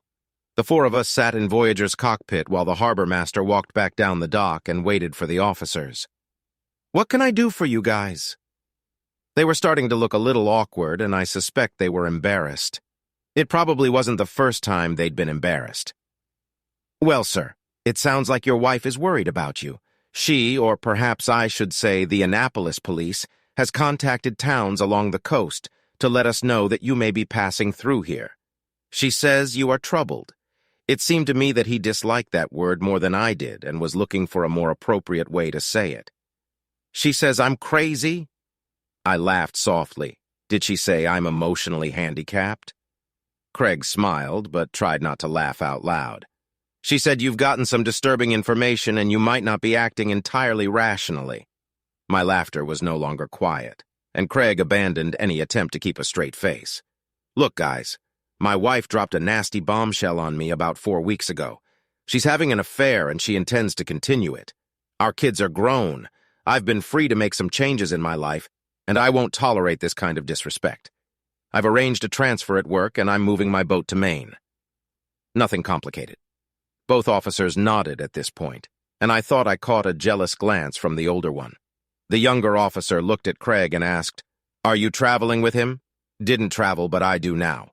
He sailed from Annapolis on his own, but I'll be joining him from here to Portland." Both men looked at me with renewed respect.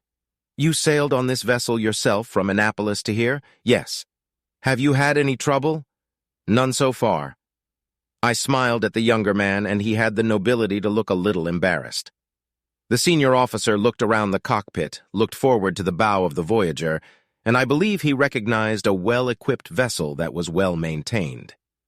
Turning to me, he said, "Well, sir, sorry we bothered you. You seem to have everything under control. We'll just wish you a happy journey, and I hope you find the life you're looking for." When we stood up, I shook their hands and apologized for making them take off their shoes. They laughed and took no offense. "Would you mind broadcasting coast to coast that I'm not as crazy as my wife wants to make it seem?" They nodded, said they would, and with those words they departed.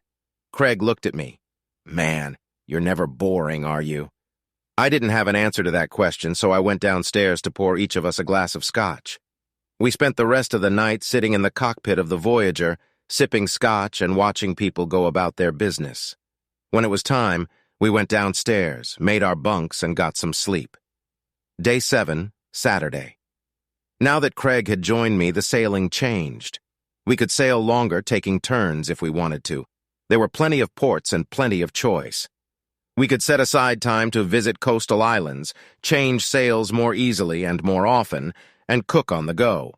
Most importantly, I had someone to talk to, and storytelling is Craig's main talent. From that point on, the voyage became quite civilized. Before leaving Plymouth, we took time to have a proper breakfast. Craig couldn't resist pancakes with maple syrup, and for me, a decadent breakfast is always Eggs Benedict. We were both more than happy with our food and the coffee we washed it down with. As we walked back to the boat, Craig said, "You know, all the wives went to your house and trashed Sheila." I think for a brief moment he imagined what he had said and laughed. Which wives? All of them. My wife, Jack's wife, Pete's wife, Dave's wife, Jerry's wife, Paul's wife. I think my daughter even came with us. I'll admit that for a moment unpleasant thoughts like, "What you sow is what you reap," flashed through my mind, but I became more and more convinced that my new life would not be built on the evils of the past. If it matters to you, Gloria says she still can't understand why Sheila did it. She always said you were a model husband. That's very nice of her. Actually, she says, why can't you be more like Bill? May Craig help me have a better attitude about my life? As we walked down the pier toward Voyager, I asked, "When are you coming back? I have an appointment on Thursday, but Gloria advised me to stay away as long as I can." Okay. You know that girl is crazy about you, don't you? Yeah, but sometimes she has a weird way of showing it. I couldn't wipe the smile off my face even if I wanted to. I was thinking that if we have time, we could spend the day sailing around the bay and then spend the night in Provincetown.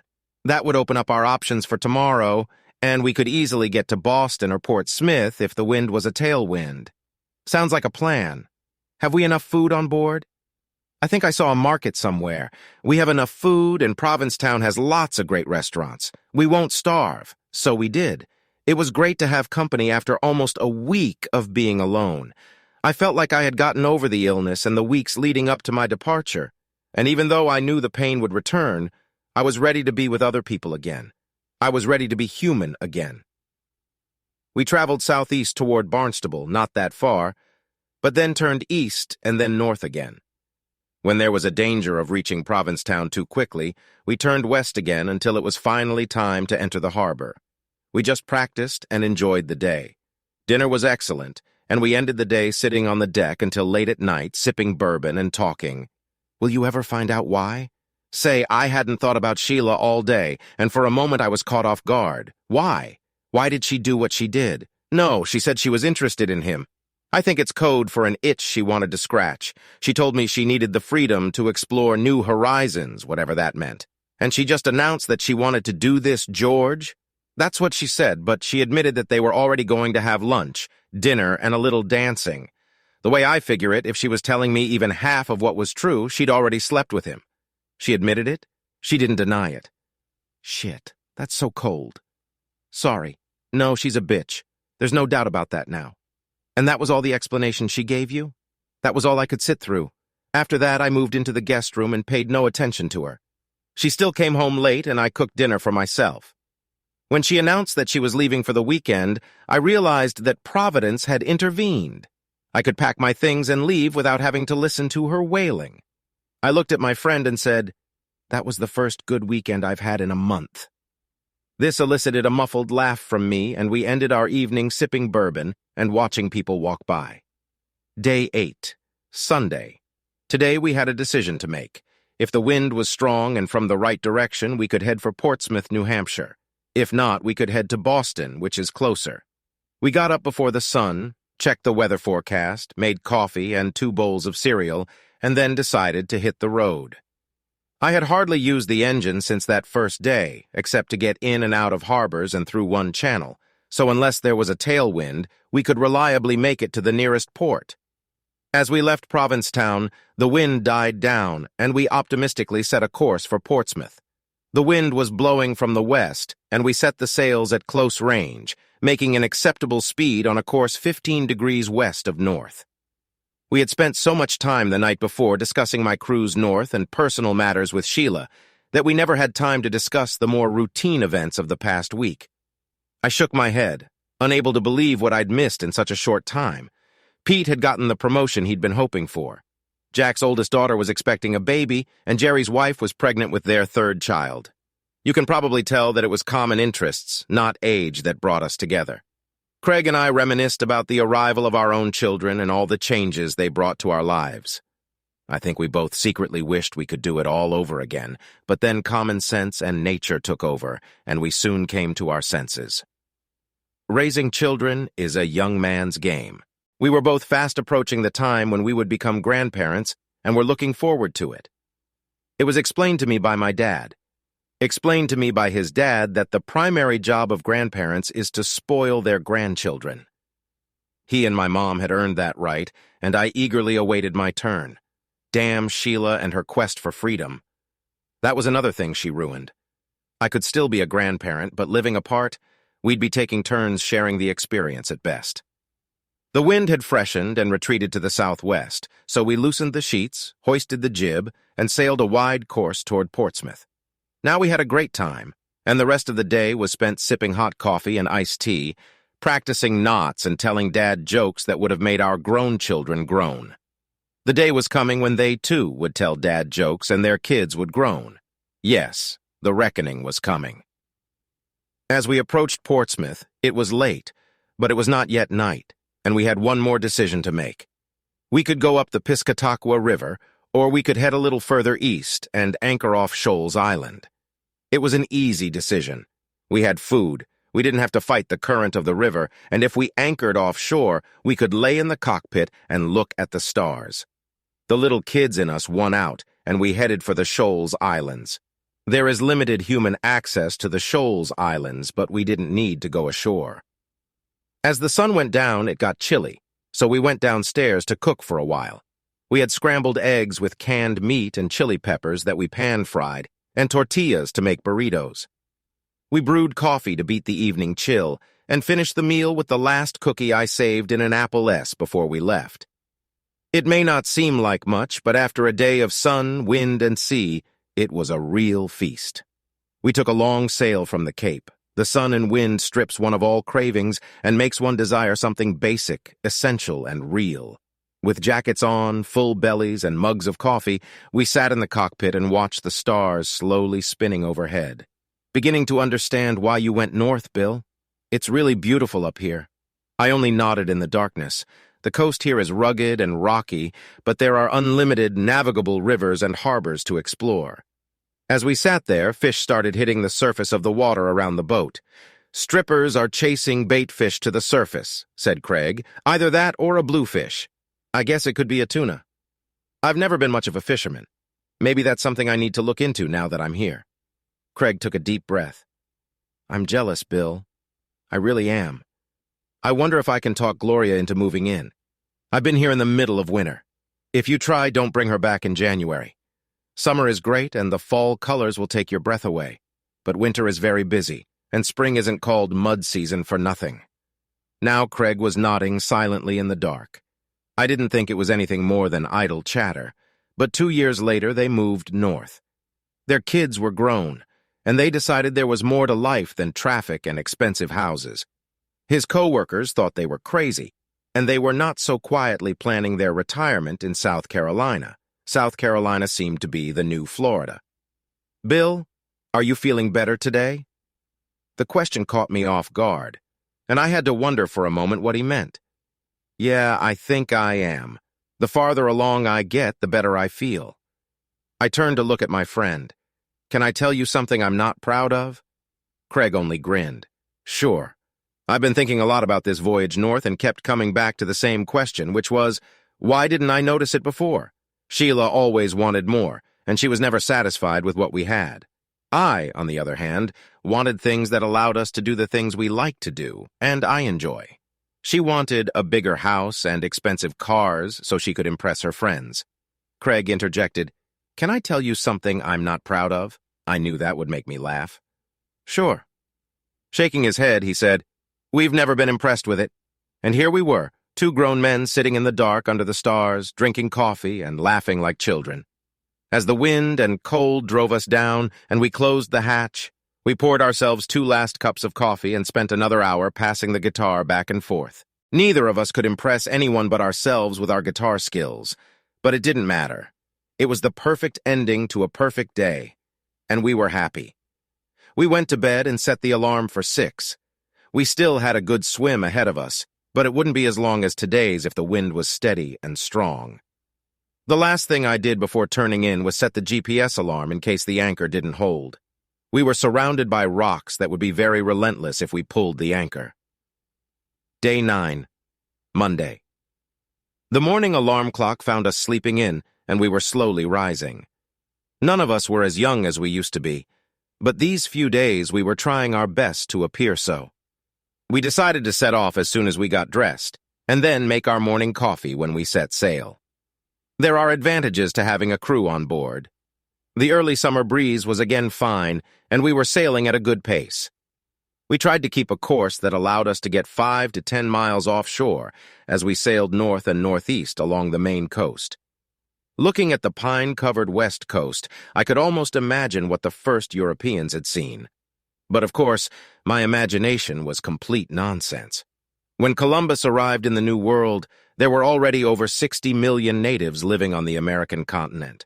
That was almost the population of Europe at that time. The coast was dotted with communities and even small towns of natives. A century later, there were only 1/10 as many natives. As I pondered this reality, it seemed to me that my problems paled in comparison. I looked at the horizon as we sailed. There were a few boats out there, but not many, and none approaching us.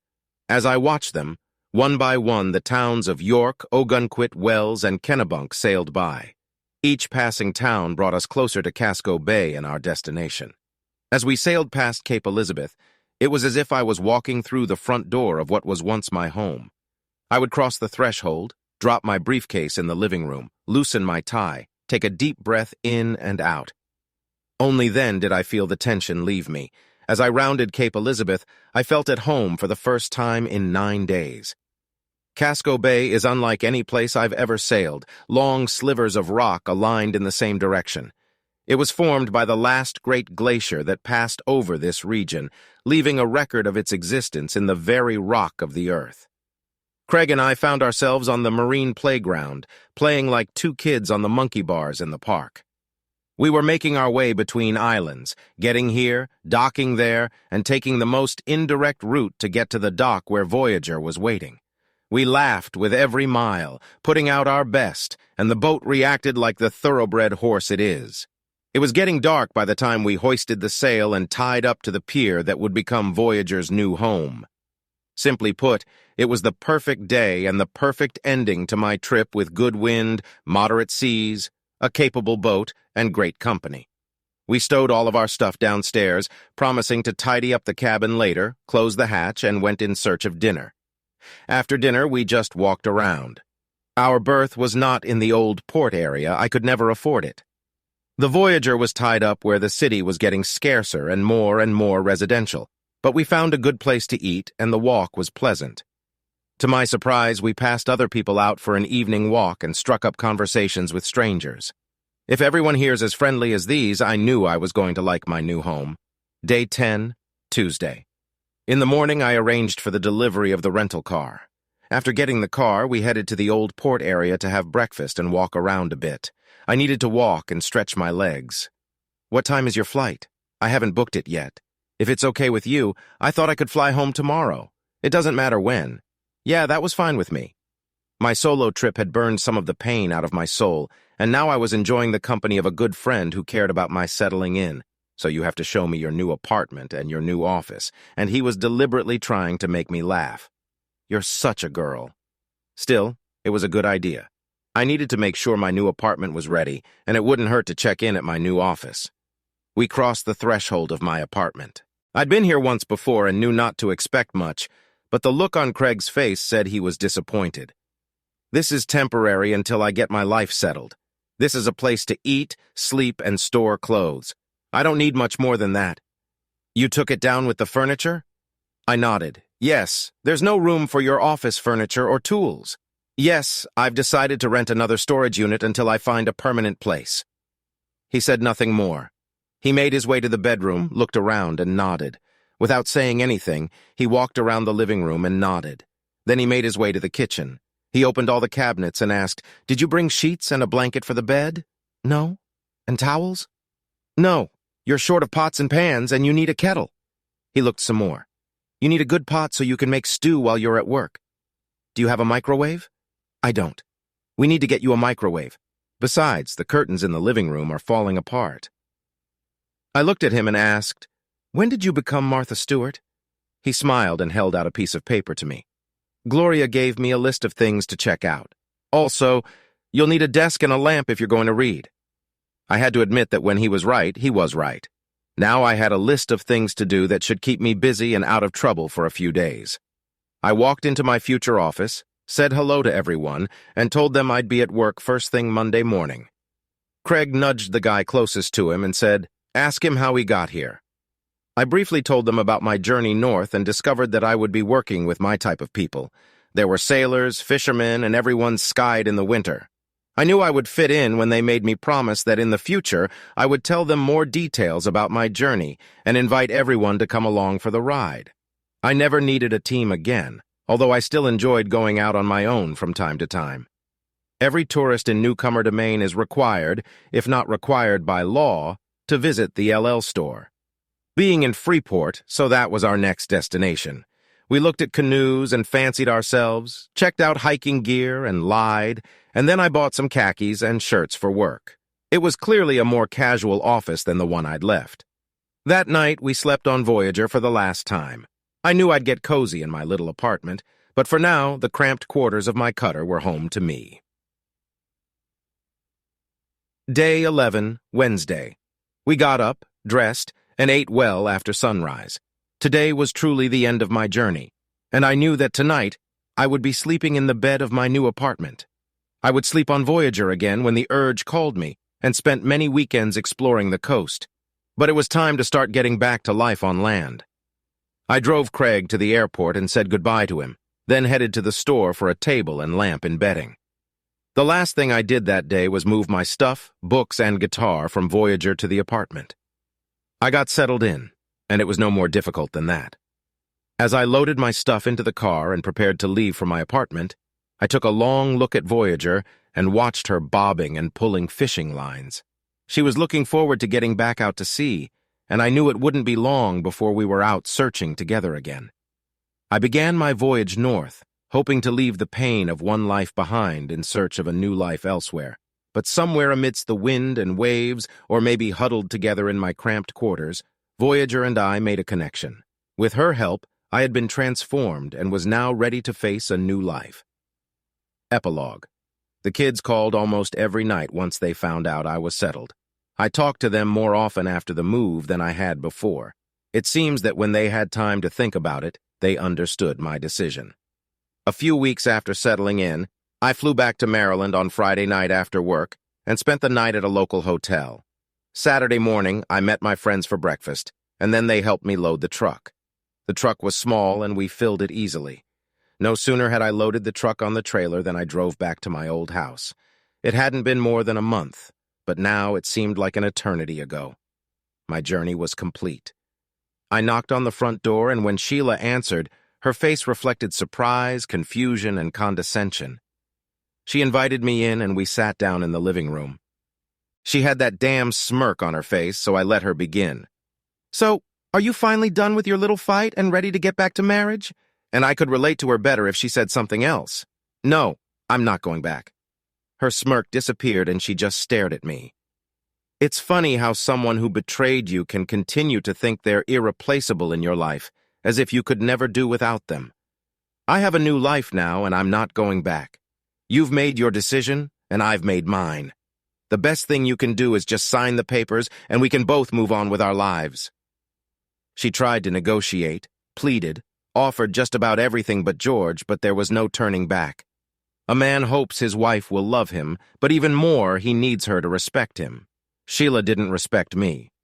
Somewhere along the way, I'd lost her respect if I had any, and there was no point in guessing where.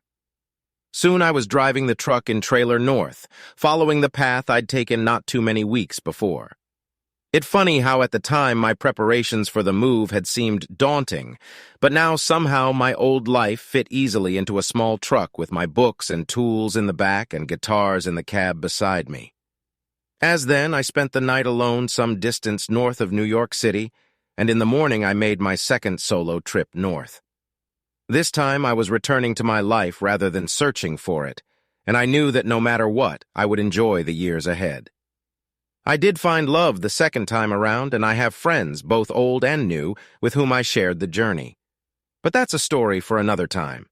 As for Sheila and George, sometimes I fantasized about revenge, but I realized it was just pain and anger. I tried to replace the pain with joy, the isolation with socializing with good friends, and soon Sheila was just another random problem, and George didn't matter at all. Thanks for watching. I hope you enjoyed it, so subscribe to my channel and watch the next video.